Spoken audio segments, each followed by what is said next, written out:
Russia, they like to convict individuals before they free them.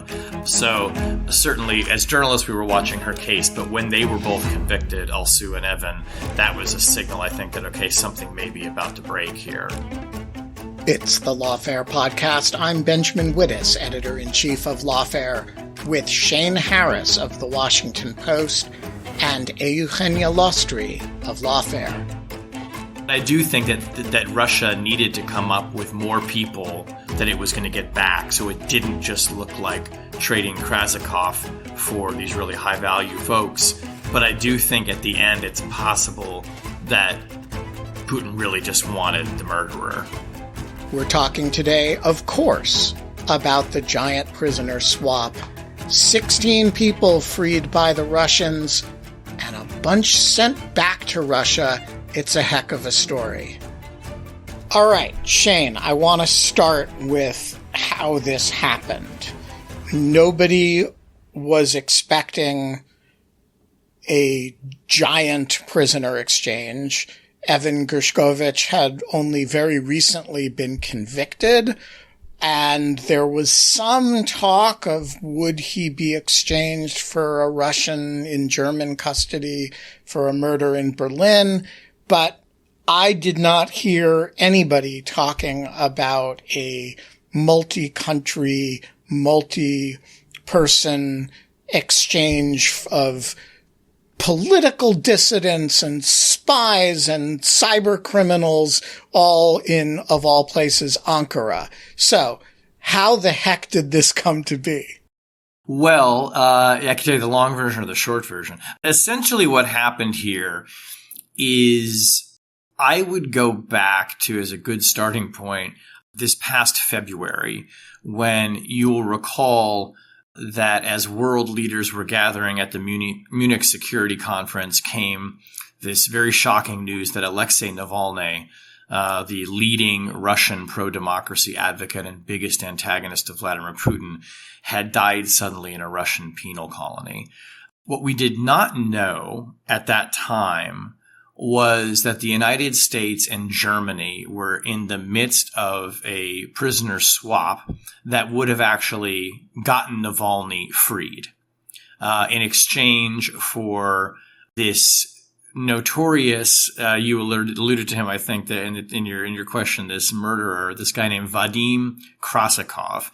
That is a name that people should remember when we talk about the story of how this enormous spy swap, the biggest since the Cold War. It's not even, I shouldn't even call it a spy swap because this isn't all spies, but this international prisoner exchange occurred because Vadim Krasikov is somebody who Vladimir Putin very badly wanted back in Moscow. He had been convicted of a murder in 2019 on behalf of Russian intelligence of a former Chechen fighter who Putin had called, a bloodthirsty enemy of Russia. And Krasikov gunned this guy down in broad daylight in the Tiergarten in Berlin and was sentenced to life in prison for it. He had basically been in and out of negotiations over American hostages and others in Russia for some time. And in February of this year, the Germans and the Americans think they've come to this agreement where Berlin is going to actually release this guy, which is a very controversial move, in order to get Navalny out. And it would be this really kind of triumphant prisoner release that would hopefully also get released Evan Gershkovich and Paul Whelan, who's been an American, an ex-Marine, former Marine, who's been held in Russia for more than 5 years on trumped-up espionage charges. I guess he had been, because he's free now. And just to be clear, Evan Gershkovich is the Wall Street Journal reporter who has been held in Russian jail and was just convicted of espionage, again, with zero evidence, right, for more than a year now. That's right. So in February, officials are feeling really good. Biden administration officials are feeling good, thinking they're about to pull off this great deal. Navalny dies suddenly. It's still not clear to U.S. officials I've talked to exactly how he died, but the deal falters. And what happens over the next several months, and that leads to today, is the White House goes back to the drawing board and comes up with a list of other people that it might be able to get out of Russia in exchange for Krasikov that might induce Berlin to come back to the table. And these are the people, many of them who we see released today, these German nationals and Russian political prisoners who are now going to Germany, some of whom were allies of Navalny. So you can kind of think of this as they couldn't get Navalny, but they got people who were close to him, and they got other people who matter a lot in that universe of democracy activism in Russia. And this deal, comes together, I think, in large part because of the perseverance of the White House, the eventual willingness of Berlin to go along, and this just still kind of unexplained focus that Vladimir Putin has on this contract killer, Vadim Krasikov, the guy who was being held in Berlin. I talked to U.S. officials in the past 48 hours as all this was coming together and said, look, this is a really big exchange. I mean, Russia's letting go 16 people, including some of the most high-profile Americans. Granted, it's getting 8 Russians in return, but, most of these are people that people have never really heard of. Except Eugenia, who we're going to talk to about them in a moment. All about it. And I said, what is it with Putin and Krasikov? And they just said, look, we still don't really fully know. You hear all kinds of rumors and speculation, which I won't go into, but he was very important for him, and he's really proved to be the linchpin of this. I will just say, going to your point about no one expected a huge prisoner swap, yeah, count me among them. And I thought it was actually kind of breathtaking when we first learned about this. And, the remark I had was, it's like everybody is coming out. It's like tonight we settle all family business. We should note there are a number of Americans who remain in Russia, including Mark Fogel, a school teacher who was arrested for having, a petty amount of medical marijuana on his possession. So there are still people who the White House is working to get out. But this is a really big deal. I mean, big deal significance-wise and big deal numbers-wise, and certainly took me and a lot of journalists by surprise. Yeah, I was over at the Turkish embassy yesterday, visiting a group of Turkmen activists who were there protesting, and one of them showed me on his phone the Bureau of Prisons inmate locator that these various cyber criminals had vanished from that day. And he said, I don't know what's going on, but something's going on. Yeah. And it turned out he was exactly right. I don't know why he was checking the Bureau of Prisons website for cyber criminals that day, but it was a pretty interesting find. All right. So before we get to what the Russians got in exchange for this, let's talk about the 16 people that they set free. Let's go through some of the big names individually. Perhaps among Washington journalists, at least, the biggest marquee name is Evan Gershkovich. Give us a little bit he's a former colleague of yours.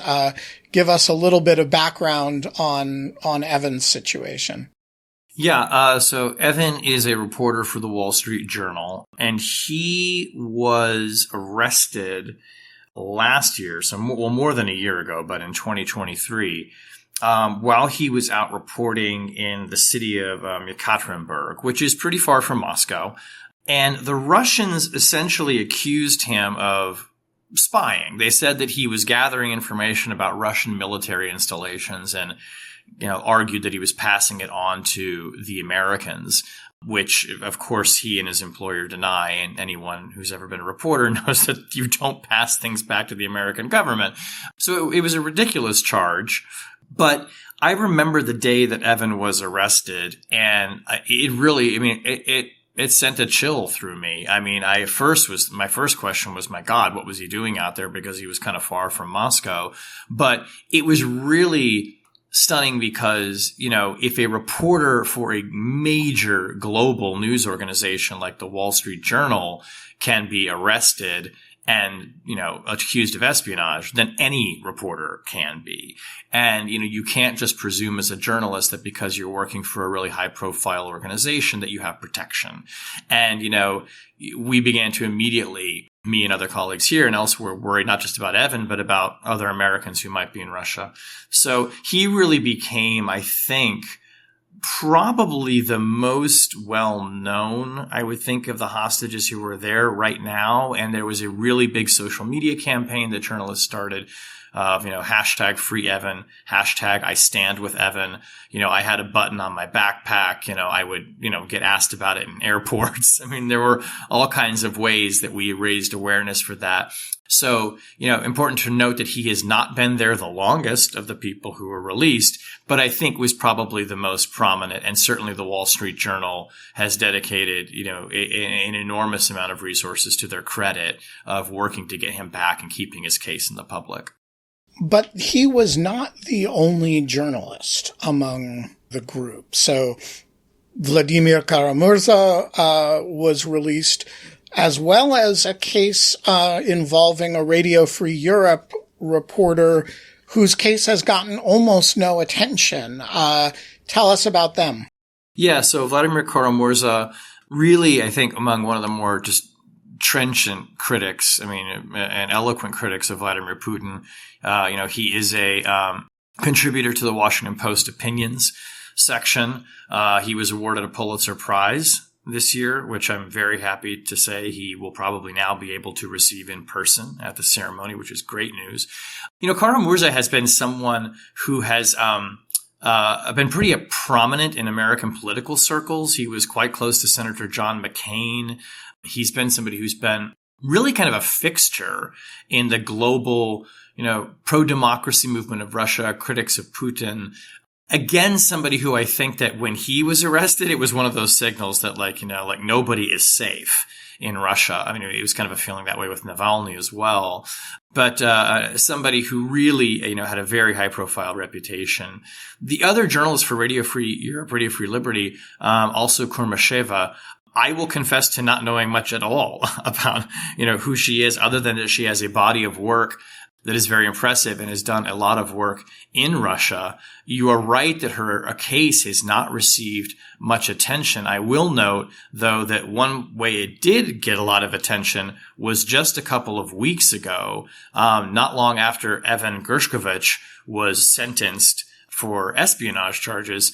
Also, Kurmasheva was also sentenced in a very quick order. Those were both signals to people who were watching this. Another signal that a prisoner swap might be about to happen, because in Russia, they like to convict individuals before they free them. So certainly as journalists, we were watching her case, but when they were both convicted, Alsu and Evan, that was a signal, I think, that, okay, something may be about to break here. Yeah, and I would just say that in the democracy, to U.S. audiences, VOA/Radio Free Europe don't necessarily have particularly high profiles, but in the countries in which they operate, these are one of the major news organizations that people really trust.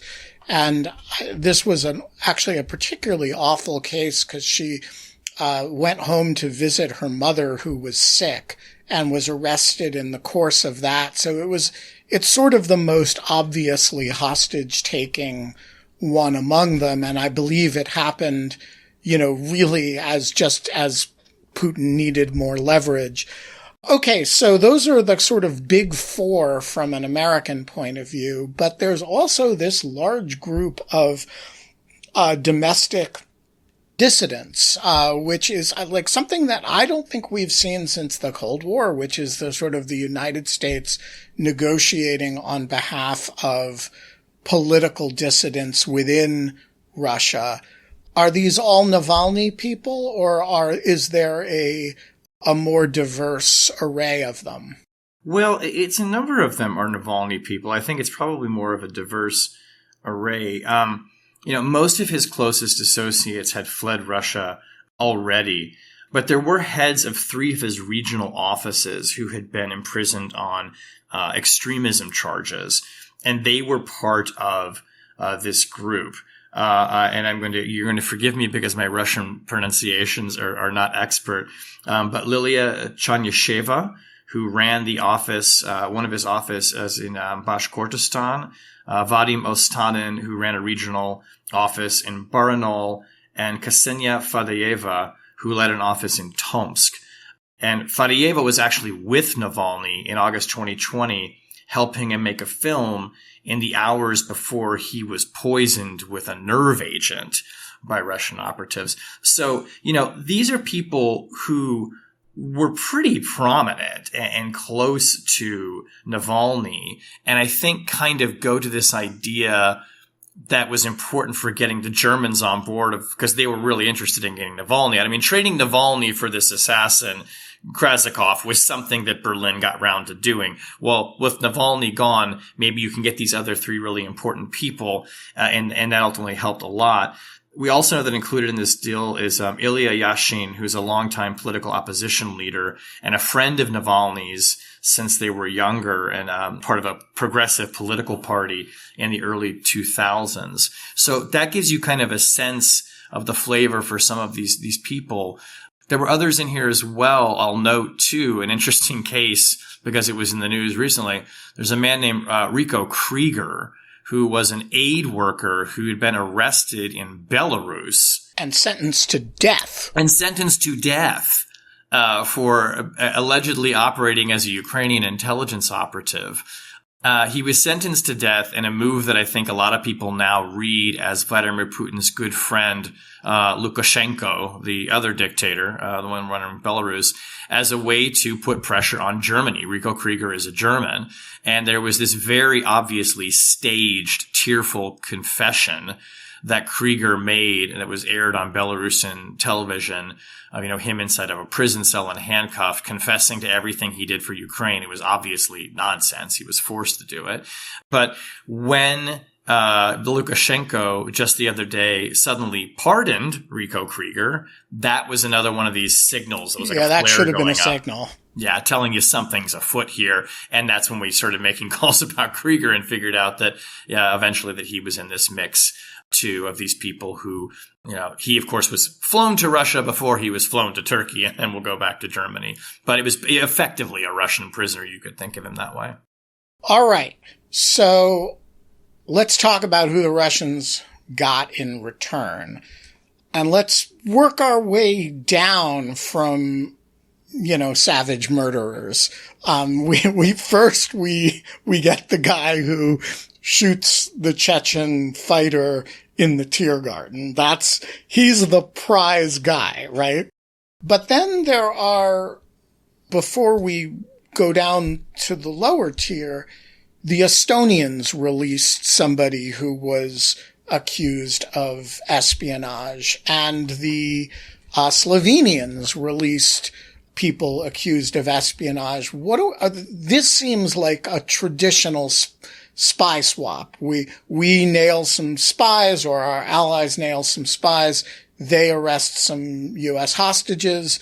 We swap. It's in Ankara, not in, a bridge in Berlin or somewhere at night in Vienna, but it has a very Cold War flavor. Who are these people?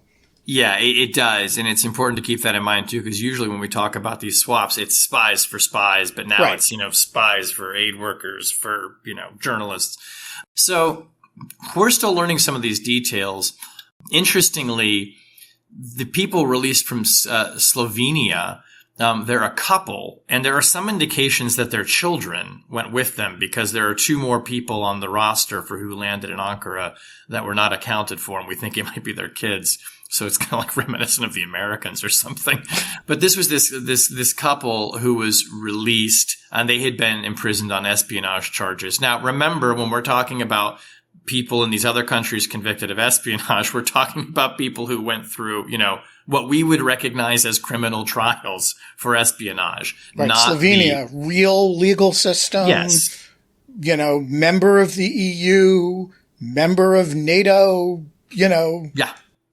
Not kangaroo courts like we have in Moscow, although that's probably an offense to the kangaroos. But what's really interesting about the Slovenian case, and then we can talk a little bit more about who these other people are, it wasn't always clear that Slovenia was going to go along with this. At the Munich Security Conference, Vice President Harris actually had a sideline with the Slovenian Prime Minister to kind of make sure he was on side.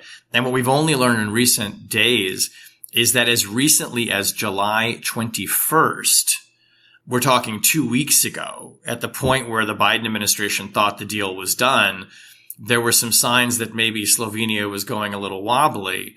And President Biden, who was then recovering from COVID at his house in Rehoboth, placed a call to his Slovenian counterpart and just said, look, I just want to make sure that like you're committed here, and got them back on sides. 1 hour after that phone call, Biden made the public announcement that he was not running for president anymore. This is what we call multitasking. Multitasking. Exactly. That may have been Joe Biden's last official act as a declared candidate for president.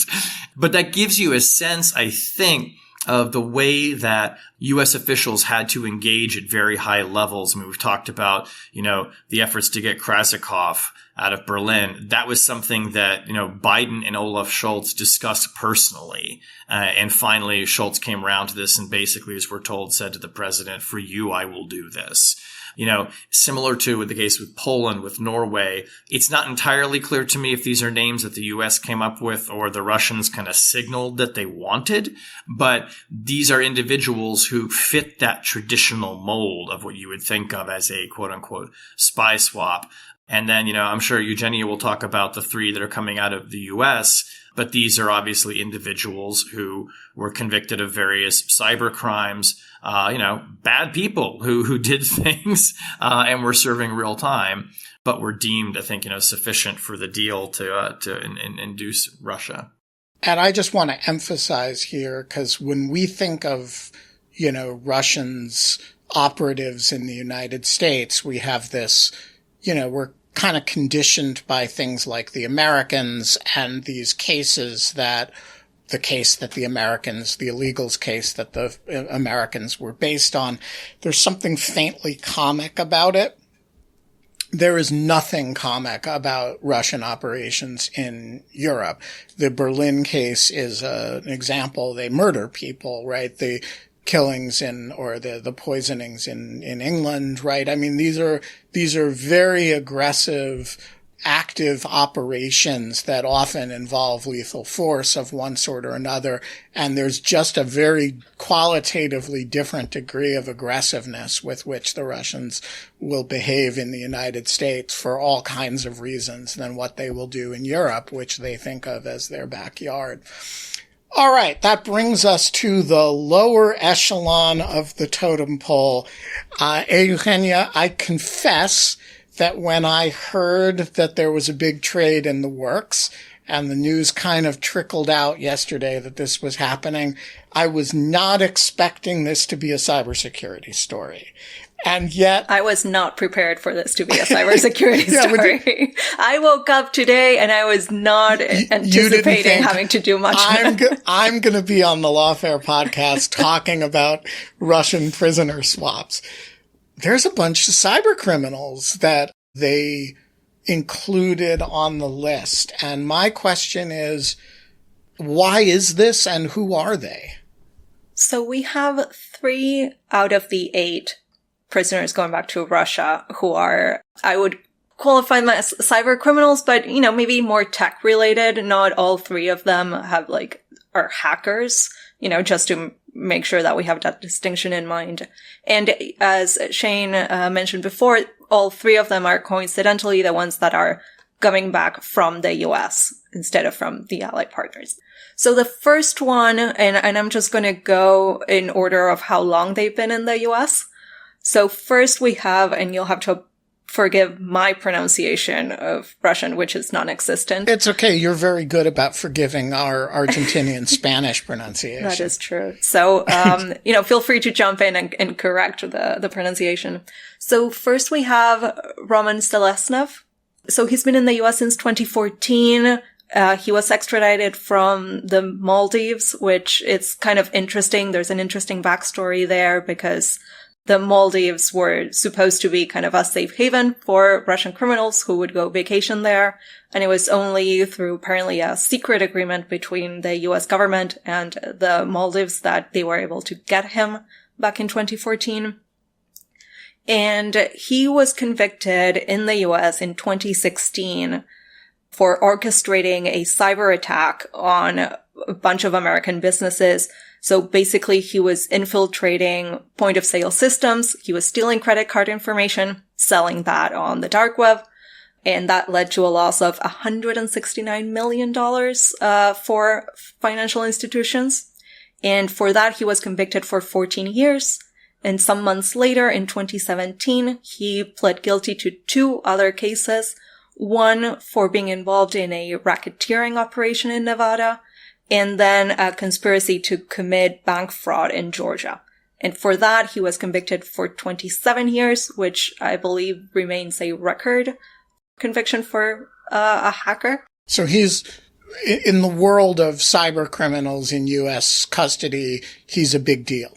Yeah, he is. You know, just to give you a sense of the financial losses that he caused, not only do we have the 169 million, but you know, the cyber crime ring was held responsible for other $50 million in online identity theft, and the bank fraud conspiracy was for $9 million. So that's quite a lot of money. Now, interestingly, because all 3 of these people have some type of connection to the Russian government, he's the son of Valery Selesnev, who's a member of the Russian Duma, right? So, you know, read into that whatever you have to read, but, you know, he's connected. Now, the second person that we have is Vladislav Klyushin. He was sentenced in September 2023, so more recent, to 9 years, and he was participating in a $93 million inside trading scheme. So basically what he did, he and his co-conspirators, they were working for a Moscow-based IT services company. They were offering APT simulations, penetration testing, basically for defensive purposes. You know, that's what they alleged. But basically what they were doing was hacking into American networks, stealing inside confidential information, and then trading with that information. He earned $34 million for these crimes, which he had to forfeit, and then he's been ordered to pay restitution. Earned is a funny word for it. He put in a lot of work for it. Okay. And he was also, you know, getting money from other people, and he was investing it in this scheme, and he was getting like a 60% cut out of their earnings. So, you know, he had a whole thing going there. So he was arrested in Switzerland in March 2021 and extradited to the US later that year in December. And to get to the point where I tell you how is he connected to the Russian government, you know, I think it's interesting to note that one of his co-conspirators was one of the 12 Russian nationals that were named in the Special Counsel Mueller's report on Russian interference in the 2016 election. We always end up coming back to that report, apparently. The Mueller report is never 2 steps below the surface. No. So, you know, again, read into that how much of a connection he may have to the government, or, you know, we know that the company that he worked for was used by the Russian government, the president's office, a bunch of agencies, regional bodies, right? I mean, they were apparently good at what they were doing. And now the last one is Vadim Konashenyuk, and he's the one that I would not necessarily place in the cyber criminal bucket. It's more of a dual-use technology, smuggling technology case.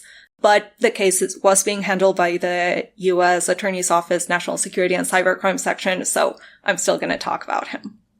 So he came to the U.S. He has not been sentenced. He has not been convicted, but he was extradited from Estonia in July 2023.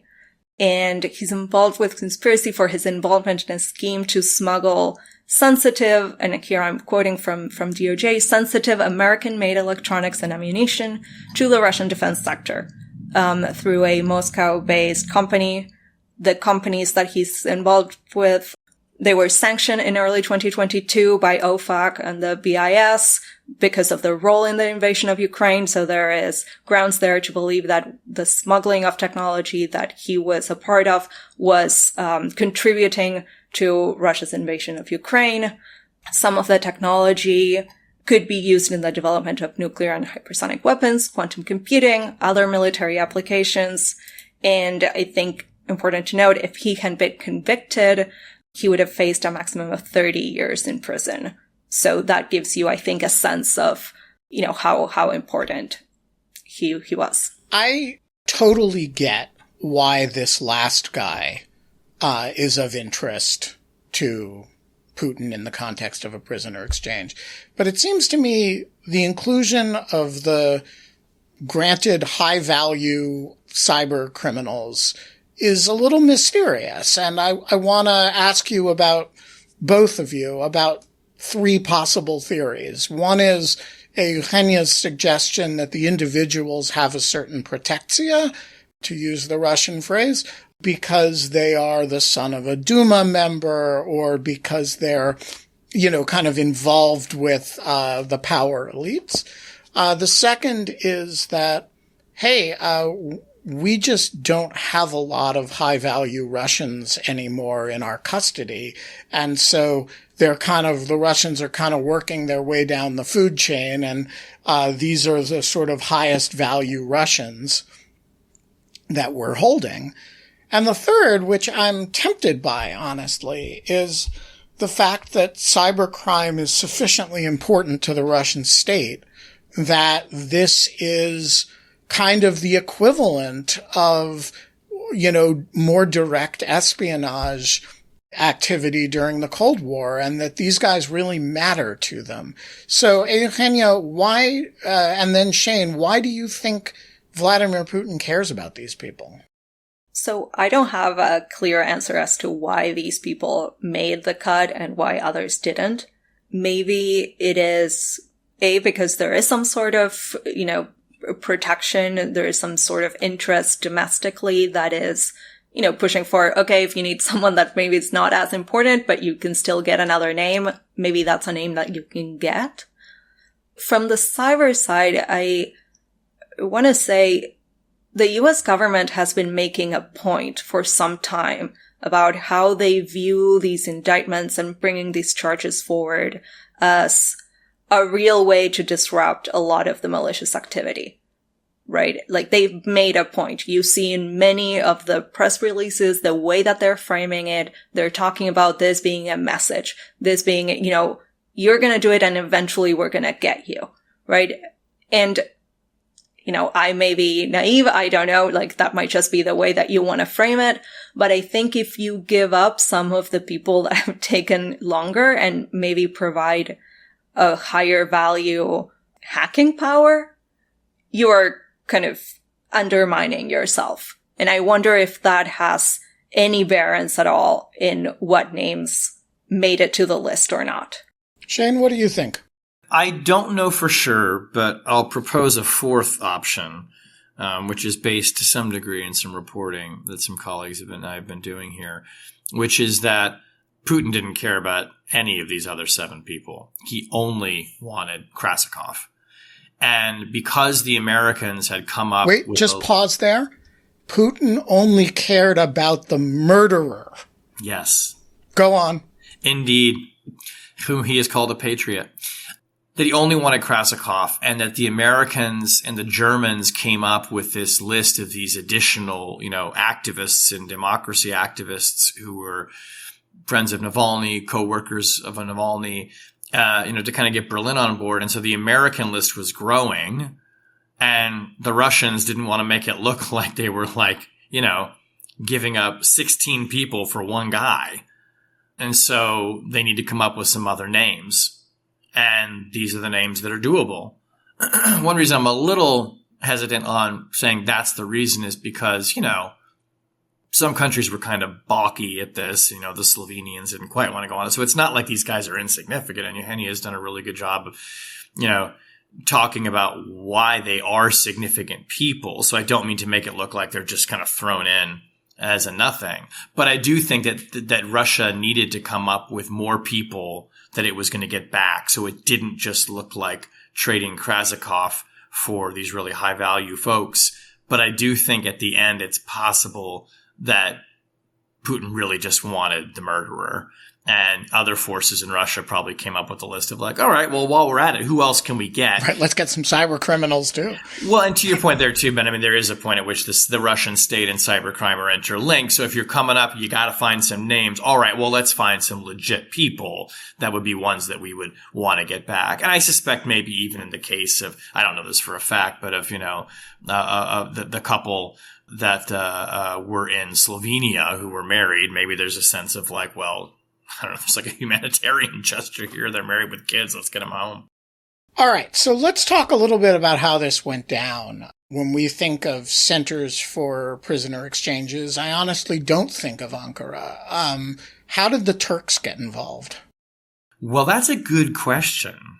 I still don't know how exactly the Turks got involved on this and why it was deemed as a place for this to work. I mean, it could be because both the United States and Russia have relations with Turkey. I mean,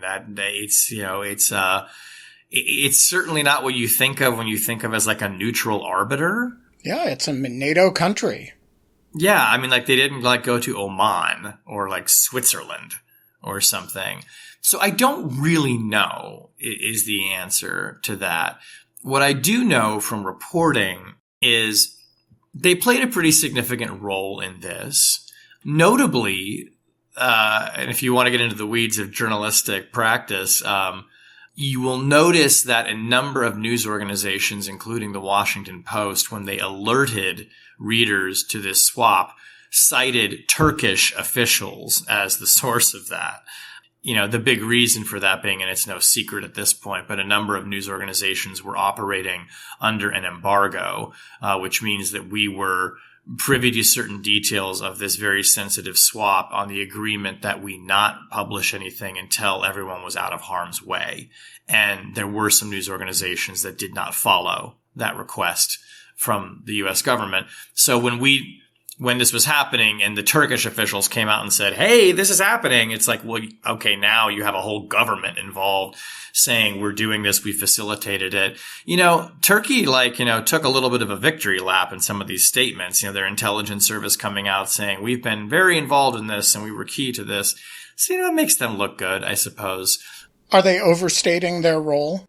I don't know. It's a question that we'll have to dig into, and I haven't had time yet of like why Turkey and what was this? So I suppose we'll find out more about that. But I was a little bit surprised in that. I mean, there were rumors going around about other countries in the Middle East that might play host to this. But it turned out to be Erdogan's lucky day to bring the nations together on the tarmac. So. One thing that you alluded to before, but I want to come back to, is President Biden's personal role in this. You mentioned his call with the Prime Minister of Slovenia. Was this something that he was in a significant way pervasively involved in? Did he have to approve this personally? What do we know about the personal involvement of the president? He certainly has been making public statements about it today. Is this a personal accomplishment of Joe Biden, or should we think of it as kind of a more routine staff level thing? I think that we should view this as a personal accomplishment for Joe Biden. And then I'll get to maybe one or two other people who I think deserve credit here. Hostage negotiations, prisoner swaps, spy swaps, all of these things don't occur ultimately without the approval of the President of the United States. And we have seen many examples of American presidents getting very deeply and emotionally involved in the plight of Americans who have been unjustly detained or taken hostage. That was how the Iran-Contra You affair took the started. words right out of my mouth. Yeah, I mean, Ronald Reagan in the 1980s deeply felt the plight of Americans who were held hostage. He met regularly with their families at the White House. People were tying yellow ribbons around trees. I mean, he famously said, "We don't trade arms for hostages," except we did. And he engaged in activities to get those people freed and to do some other things in Nicaragua that, led to the Iran-Contra affair that nearly, could have led to his impeachment. Reagan felt it deeply. He felt it emotionally. He related to people emotionally on a personal level. I don't want to overdraw comparisons to Joe Biden, but Joe Biden is that kind of person. He met with the families of people who were detained in Russia at the White House. He gave them tours. When kids or young family members would be at the White House, he'd make sure they had time to play on the swing set. He took a really deep personal interest in this, we know from reporting and from things that he has said. He was briefed during his presidential daily briefing the day after Evan Gershkovich was arrested. And we understand from a senior administration official at that point said to Jake Sullivan, look, open up the channels and figure out a way to get this guy back, which I guess he'd done really already with others too. So I think he felt it very deeply. It's not surprising. I do think another person who deserves a lot of credit for this, and we've heard this not just from U.S. officials who work with them, but from foreign officials as well, is Jake Sullivan, the national security advisor, who really does seem to have been, along with, I think, Tony Blinken and Bill Burns, the CIA director, one of the top people really pushing this. But really at the White House, at the staff level, it seems like Jake was the one who was doing things like, coming up with lists of people who they could get out who were political prisoners, looking for a way to keep going when it looked like the deals were falling apart. Someone who works closely with him told me that when the news came that Navalny had died, it was like the wind went out of the sails at the White House. And this person said it kind of seemed like Jake was the only one left with any optimism. And it was notable to me today that, Jake did the briefing from the podium in the White House press room.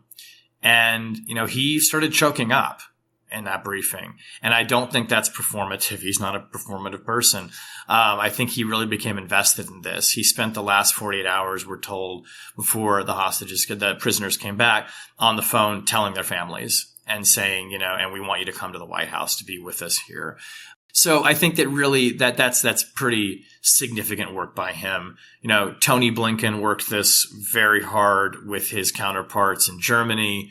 He had tough conversations with Lavrov, and Bill Burns, the famous diplomat without portfolio, was tasked a number of times to use this special channel, as the Russians like to call it, that allows the CIA to talk to intelligence in Russia. And that channel was used as the conduit for sending the proposals back and forth and doing the negotiation. So, a job that he actually has been doing a lot of when it comes to people held in Gaza right now, Israelis held in Gaza. So those are kind of the big names, I think. And, as these things always go, it becomes personal. And one of the things I love about stories of hostage negotiations is they are all about trying to balance policy with emotion. You're talking about real people who are suffering, who are languishing, who are dying, who have limited time, and their families, all they want is for them to come home. And all they have are questions, and all they want are answers and action. And I think from people I've talked to over the years, none of them are impervious to that pressure that comes from the family, and none of them want to fail these people. So, yeah, I think it's a deeply personal endeavor. Well, so this story has all but one thing that make it a perfect Shane Harris story. It has hostage negotiations, which are a Shane Harris specialty. It's an intelligence community story. It has families who are desperate to get their people home. The only thing it lacks is a UFO. Correct.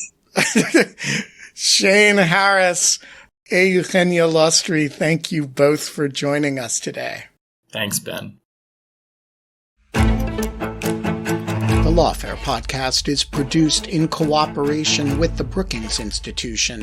You can get ad-free versions of this and other Lawfare podcasts by becoming a material supporter of Lawfare using our website, lawfaremedia.org/support. You'll also get access to special events and other content available only to our supporters. Have you rated and reviewed the Lawfare podcast? If not, please do so wherever you get your podcasts and look out for our other podcast offerings. This podcast is edited by Jen Patja. Our theme music is from Alibi Music. As always, thanks for listening.